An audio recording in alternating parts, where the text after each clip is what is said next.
Good morning all of you. हमारे YouTube channel geography junction पे आपका हार्दिक स्वागत है। आज हम बात कर रहे हैं आर्थिक भूगोल की श्रृंखला को आगे बढ़ाते। आर्थिक भूगोल में अपन पढ़ रहे थे कि कृषि के प्रकार, या अपन ने पढ़ा था कृषि कौन कौन से प्रकार की होती है। आज अपन पढ़ रहे हैं उनमें से कुछ विशेष प्रश्न हैं जिनके बारे में अपन अध्ययन कर रहे हैं, जैसे चावल है, गेहूं है, मक्का है, जौ है। तो आज सबसे पहले अपन बात करते हैं चावल विश्व स्तर पर क्या स्थिति है और गेहूं की विश्व स्तर पर क्या स्थिति है। तो इन सभी के बारे में अपन इनकी परिस्थितियां, इनके जलवायु आंकड़े, या ये किस प्रकार से यहाँ उत्पादक देश कौन कौन से हैं, उन सभी के बारे में अपन बात करते हैं। तो सबसे पहले अपन चलते हैं चावल और गेहूं की प्रमुख फसलों के ऊपर। तो पढ़ते हैं आज अपन कि गेहूं की प्रमुख फसल, यानी गेहूं किस प्रकार की फसल है। गेहूं अपन कहते हैं समशीतोष्ण कटिबंधीय पौधा है। समशीतोष्ण कटिबंधीय पौधा है। गेहूं क्या है? एक प्रकार से समशीतोष्ण, यानी ये ठंडे मौसम का पौधा है। फिर अपन बात करते हैं जो अपन उष्ण कटिबंधीय, उपोष्ण, यानी अपन की जो जलवायु है कहाँ की? उपोष्ण कटिबंधीय जलवायु। वहां पर अपन इसको शीतकाल में, यानी सर्दियों की ऋतु में अपन उपोष्ण कटिबंधीय जलवायु में भी इसको बो सकते हैं या उगा सकते हैं। है कैसा पौधा? समशीतोष्ण, ठंडे प्रदेश का पौधा है। लेकिन अपन इसको के गर्म प्रदेशों में भी शीतकाल में, यानी सर्दियों की ऋतु में इसको उगाना चाहिए। अपन कह सकते हैं ये एक प्रकार से खरीफ की फसल है। एक प्रकार से क्या, गेहूं आपकी एक प्रकार से रबी की फसल, रबी यानी सर्दियों में होने वाली फसल। किसकी फसल है? रबी की फसल है। यहां लिख देता हूं, ये क्या है? एक प्रकार से रबी की फसल है। रबी, ये ध्यान रखना, रबी की। इसके लिए तापमान अपन को कितना चाहिए? तापमान चाहिए 10 से 16 डिग्री सेंटीग्रेड होना चाहिए। 10 डिग्री से लेकर 16 डिग्री सेंटीग्रेड औसत तापमान होना चाहिए बोते समय, जब इनको उगाया जाता है, बोया जाता है उस समय। और बाद में जब ये काटते हैं तब इसका तापमान कितना? 20 डिग्री के लगभग आसपास होना चाहिए। 20 डिग्री लगभग काटते समय। और लगभग 100 से लेकर 120 दिन तक पाला रहित होना चाहिए, यानी पाला नहीं पड़ना चाहिए, नहीं तो गेहूं की फसल खराब हो जाती है। फिर अगली बात करते हैं अपन, पकते समय आकाश एकदम स्वच्छ होना चाहिए। वर्षा ऋतु यानी वर्षा नहीं होनी चाहिए पकते समय, इसलिए अपन कहते हैं आप पाला रहित दिन होने चाहिए और आकाश एकदम साफ होना चाहिए।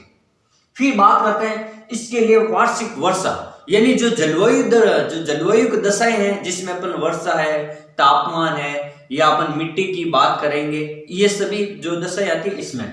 तो अपन बात करते हैं वर्षा, यानी चावल के लिए औसत वार्षिक वर्षा कितनी होनी चाहिए? लगभग 35 से लेकर 60 सेमी विश्व स्तर पर। यानी भारत में इसकी अलग दशा है जो गर्म देश है, लेकिन अपन विश्व स्तर की बात करते हैं तो लगभग 35 से लेकर 60 सेंटीमीटर तक होनी चाहिए औसत। फिर अपन बात करते हैं भूमध्य सागरीय अगर क्षेत्र है तो भूमध्य सागरीय क्षेत्र के आसपास लगभग 25 सेंटीमीटर पर्याप्त वर्षा है। कितनी? 25 सेंटीमीटर होगी तो भी पर्याप्त है, क्योंकि वो ठंडा प्रदेश है, यानी वो समुद्र के चारों ओर या पानी का वाला क्षेत्र है, तो वहां नमी रहती है ज्यादा। फिर अपन बात करते हैं इसके लिए मिट्टी किस प्रकार की होनी चाहिए गेहूं के लिए। तो बात करते हैं सभी प्रकार की मिट्टी में गेहूं को अपन उगा सकते हैं अगर रासायनिक खाद, बीज, उर्वरक या कीटनाशक का प्रयोग करके। ठीक है, यानी सभी प्रकार की मिट्टियों में, जैसे अपन के यहाँ भी उगा सकते हैं और दूसरे देशों में उगा सकता है। लेकिन अगर विशेष तौर पर इसके मिट्टी की बात की जाए तो दोमट चिकनी मिट्टी होनी चाहिए। किस प्रकार की? दोमट चिकनी मिट्टी होनी चाहिए, यानी उपजाऊ मिट्टी होनी चाहिए। जैसे अपन गंगा ब्रह्मपुत्र के मैदान में, गंगा सिंधु मैदान में जैसे जलोढ़ मृदा, तो अपन वहां पर भी उगा सकते हैं। वहां पर भी उपजाऊ मिट्टी है, जहां उपजाऊ मिट्टी है वहां अपन उगा सकते हैं। फिर बात की जाए इसके लिए, गेहूं की कृषि के लिए जो भूमि है एकदम समतल होनी चाहिए, ताकि वो सिंचाई के लिए आराम से पी सके, या वहां पर सिंचाई का जो साधन है उनका आराम से उपयोग किया जा सके। और जो वहां पर सस्ती लागत से श्रमिक मिल जाते हो, वहां पर ये होना चाहिए। और इसमें नाइट्रोजन, फास्फोरस, पोटास की मात्रा पर्याप्त होनी चाहिए इस प्रकार की मिट्टी में, क्योंकि उपजाऊ होगी तो ये पर्याप्त मात्रा में मिलेंगे। फिर अपन बात करते हैं आजकल क्या होता है, यानी जो गेहूं की फसल है विश्व स्तर पर जहां पर विस्तृत कृषि की जाती है, वहां पर यांत्रिक कृषि, यानी बड़ी बड़ी मशीनों के द्वारा, बड़े बड़े ट्रैक्टर, बड़े बड़े अन्य टेक्नोलॉजी, यानी न्यू टेक्नोलॉजी अपन कह सकते हैं, यानी आधुनिक तरीके से अब गेहूं की खेती होनी चाहिए ताकि इसमें थोड़ा फायदा मिले। ये अपन बात करते हैं आधुनिक तरीकों से अपन विस्तृत कृषि कर सकते हैं। फिर अपन बात करते हैं ये किस ऋतु में बोई जाती है। जैसे ये गेहूं की जो फसल है अपन के यहाँ पर एक ऋतु में, लेकिन दक्षिण भारत है जहां पर सम जलवायु रहती है वहां पर इनको 2 ऋतुओं में भी बो सकते हैं। विश्व स्तर पर कई ऐसे देश है। तो बात करते हैं शीतकालीन जो ऋतु होती है, जहां सर्दियों का समय होता है, वहां विश्व का लगभग 75% यानी जो गेहूं की सर्वाधिक किस्म है वो लगभग 75% यानी जो खाद्यान्न है गेहूं का जो शीतकाल में बोते हैं, और कुछ देश ऐसे हैं जो दूसरी ऋतु में। अब बात करते हैं बसंतकालीन, यानी लगभग होली के आसपास का समय अपन बसंत काल कहते हैं। तो बसंत काल में कहां होता है, जहां पर सम तापमान, जैसे मैं आपको एक ही बात बता देता हूं, विश्व स्तर पर ऐसे देश जहां पर प्रेरीज घास के मैदान या शीतोष्ण घास के मैदान जहां जहां पाए जाते हैं वो बसंतकालीन गेहूं भी बो सकता है। जैसे मैं बता देता हूँ, प्रेरीज घास है यूएसए और कनाडा में, अर्जेंटीना में पंपास घास है, दक्षिणी अमेरिका में वेल्ड घास है, और रूस और साइबेरिया में अपन कह सकते हैं स्टेपीज घास है, और ऑस्ट्रेलिया में दक्षिण पश्चिम ऑस्ट्रेलिया नहीं और दक्षिण पूर्वी ऑस्ट्रेलिया में डाउन्स घास है। जितने भी शीतोष्ण घास के मैदान है वहां पर ये बोई जा सकती है। जैसे अपन क्षेत्र यानी विश्व में इसके कौन कौन से देश है या क्षेत्र कहां है, जैसे यूक्रेन व रूस, अभी स्टेपीज घास का मैंने आपको बताया, यूएसए और कनाडा मैंने आपको प्रेरीज घास बताया, यूरोप चीन में भी होता है, पश्चिमी यूरोप, भारत, पाकिस्तान और भूमध्य सागरीय देश, यहां सब जगह क्या होता है, ये उत्पादक क्षेत्र है इसके। अब अपन बात करते हैं उत्पादक देशों की, कौन कौन से विश्व स्तर पर प्रमुख देश है। ऐसे तो कई देशों में होता है, लेकिन प्रमुख देशों की बात की जाए, जैसे चीन, विश्व का लगभग 17.5% तो चीन अकेला खाद्यान्न उत्पादन करता है गेहूं का। फिर दूसरे नंबर पर आ जाता भारत, फिर रूस, फिर अमेरिका यूएसए, फिर अपन कहते हैं बात करते हैं France, Germany, Ukraine, Poland, Canada, पाक और ऑस्ट्रेलिया। इस प्रकार से अपन ने क्या पढ़ा कि जो गेहूं है, एक फसल बड़ी गेहूं, वो कब उगाई जाती है, उसके जलवायु दशा क्या है, जैसे तापमान, मिट्टी और वर्षा मुख्य रूप से आपको याद रखना है। फिर उनकी प्रमुख किस्में कौन सी है, फिर वो कौन कौन सी ऋतुओं में बोई जाती है, उसके उत्पादक क्षेत्र कौन कौन से, और उनकी विशेषताएं। जैसे मैंने अभी आपको बताया, पाला रहित दिन होने चाहिए, 120 सेंटीमीटर वर्षा होनी चाहिए, या आकाश एकदम स्वच्छ होना चाहिए। ये जितनी भी विशेषताएं कौन से क्षेत्र में और कौन से घास प्रदेशों में पाई जाती, ये सारी विशेषताएं अपन को इन फसलों के बारे में पढ़नी है। अब अपन बात करते हैं दूसरी फसल यानी चावल की। चावल सर्व प्रमुख खाद्यान्न फसल है विश्व स्तर की। अगर सर्व प्रमुख खाद्यान्न है तो गेहूं और चावल दो ही है, तो यह है चावल।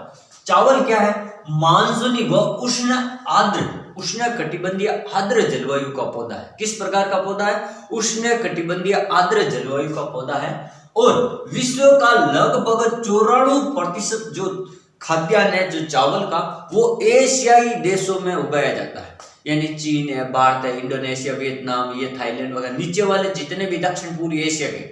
तो अपन बात करें जैसे रूस है, तो अपन बात करें कि विश्व का 94% जो चावल का खाद्यान्न है जो एशिया के देशों में होता है। फिर अपन बात करते हैं अगला कि विश्व भविष्य के लिए जो भंडार है वो चावल है, क्योंकि चावल को अधिक दिनों तक अपन क्या कर सकते हैं, सुरक्षित रख सकते हैं, या इसका स्टॉक कर सकते हैं, इसका भंडार कर सकते हैं, अधिक से अधिक वर्ष के लिए, समय के लिए इसको सुरक्षित रख सकते हैं चावल को। फिर कुछ विद्वानों का मत है कि जो चावल है वो एक भारतीय मूल का पौधा है। किस प्रकार पौधा, भारतीय मूल का एक पौधा है। अब इसकी किस्में रंग, आकार और स्वाद और अन्य भिन्नताओं के आकार पर चावल की लगभग विश्व स्तर पर 700 किस्में पाई जाती है। चावल की कितनी, विश्व स्तर पर लगभग 700 किस्में पाई जाती है। फिर अपन बात करते हैं, जैसे दो मुख्य चावल बता देते हैं। जैसे एक होता है पहाड़ी चावल, यानी पहाड़ी क्षेत्रों में जो चावल बोया जाता है उसे अपन पहाड़ी चावल कहते हैं। इसको अपन शुष्क चावल भी कह सकते हैं। पहाड़ी चावल को क्या कहते हैं, शुष्क चावल भी कहते हैं। फिर एक होता है दलदली चावल, मैदानी चावल या आर्द्र चावल, यानी जो चावल दलदली क्षेत्रों में बोया जाता है जहां पर पानी की मात्रा अधिक हो, नमी आर्द्रता अधिक बनी हो, वहां उन क्षेत्रों में जो चावल बोए उसे दलदली चावल कहते हैं। इसको आर्द्र चावल भी कहते हैं या मैदानी चावल भी कहते हैं। फिर विश्व स्तर पर चावल बोने की कुछ विधियां हैं, जैसे कुछ प्रमुख विधियां उनकी बात करते हैं। जैसे एक विधि है बिखेर कर बोने की विधि, यानी चावल को ऐसे खेतों में बिखेर दिया जाता है, जहां पहले चावल के खेतों को पानी से भर दिया जाता है और उसके अंदर बिखेर दिया जाता है, या पहले चावल को बिखेर दिया जाता है फिर पानी से उन खेतों को भर दिया जाता है, कई दिनों तक खेतों में पानी पड़ा रहता है। एक तो विधि यह है। दूसरी विधि रोप कर, यानी चावल को पहले कहीं क्यारियों में एक जगह रोप देते हैं, फिर वहां से उनको उखाड़ करके उनको रोपण विधि के द्वारा अलग अलग क्यारियों में उनको बो देते हैं। जैसे अपन प्याज की खेती करते हैं रोप के, अपन गोभी की फसल लेते हैं अपन सब्जियों में, ये तो ये है रोप करके। तीसरी विधि है छिद्रण विधि। तो ये जो छिद्रण विधि है, यानी क्यारियों में से इनको अलग अलग करके इनको कर दिया जाता है, इसी को अपन कहते हैं, ये है दक्षिण भारत में विधि है। छिद्रण विधि कहां पर है? दक्षिणी भारत में ये बोने की विधि है। फिर तापमान कितना होना चाहिए? चावल के लिए 20 से 25 सेंटीमीटर तापमान होना चाहिए सेल्सियस, 20 से 25 सेल्सियस। और जो औसत वार्षिक समय पकते समय कितना तापमान होना चाहिए? 24 से 27, यानी 5-7 डिग्री ज्यादा होना चाहिए।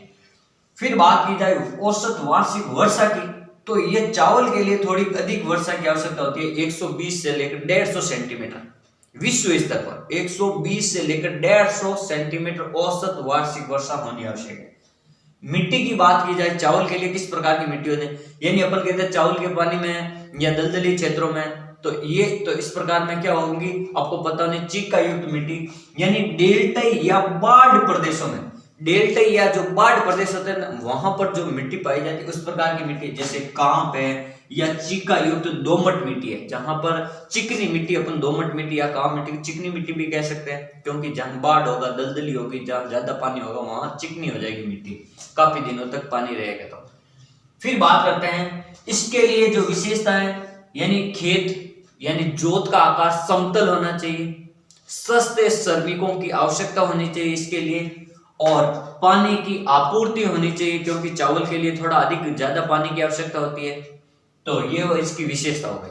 अब एशिया में चावल कहां कहां पाया जाता है? अपन ने पढ़ा कि यहाँ पर जो विश्व का 94% चावल है जो एशिया में पाया जाता है। तो एशिया के कुछ प्रमुख देशों की बात करते हैं, जैसे Indonesia, Myanmar, Vietnam, Sri Lanka, Cambodia, चीन, भारत, कई अन्य देश है इनमें, जैसे मैंने इनमें नाम नहीं लिया। प्रमुख देश Indonesia, Myanmar, Vietnam, Cambodia, Sri Lanka, चीन, भारत, पाक, ये सारे देश इनमें शामिल हैं। फिर विश्व स्तर पर अगर उत्पादक देशों की बात की जाए तो अपन बात करते हैं, जैसे चीन, सबसे ज्यादा चीन है, चीन, भारत, गेहूं में भी और चावल में, दोनों में चीन प्रथम स्थान पर और द्वितीय स्थान पर भारत। तो चीन, Bharat, Indonesia, Bangladesh, USA, Vietnam, Laos, Brazil, Japan और पाक, यानी ये विश्व स्तर के प्रमुख देश हैं जो चावल का उत्पादन करते हैं विश्व स्तर पर। फिर बात करते हैं व्यापार। अब ये जो कुछ देश ऐसे हैं जो चावल का निर्यात भी करते हैं, जैसे अपन कहते हैं एशिया के जो देश हैं ये सबसे ज्यादा चावल उत्पादन करते हैं, तो अपन एशिया के देशों का व्यापार में निर्यात करने वाले देश 2-3 देशों के नाम बता देते हैं। जैसे एक हो गया म्यांमार, एक हो गया वियतनाम, एक हो गया कंबोडिया। ये जो तीनों देश है एशिया के, ये जो चावल का निर्यात करते हैं, यानी चावल का। तो अपन ने पढ़ा चावल की जो दशाएं होती है, जलवायु दशाएं, जैसे तापमान, मिट्टी, वर्षा या अन्य विशेषताएं, ये सब मुख्य रूप से आपको याद रखनी है। चावल बोने की विधियां, चावल बोने के उत्पादक देश, क्षेत्र, ये किस प्रकार के वनस्पति का पौधा है, ये चावल की कुछ बातें आपको विशेष रूप से याद रखनी है। और अन्य कई विशेषताएं हैं जो अपन इतना पूरा इस वीडियो में बता नहीं सकते। तो थैंक यू, आप हमारे वीडियो को अधिक से अधिक लाइक, शेयर और सब्सक्राइब जरूर करें।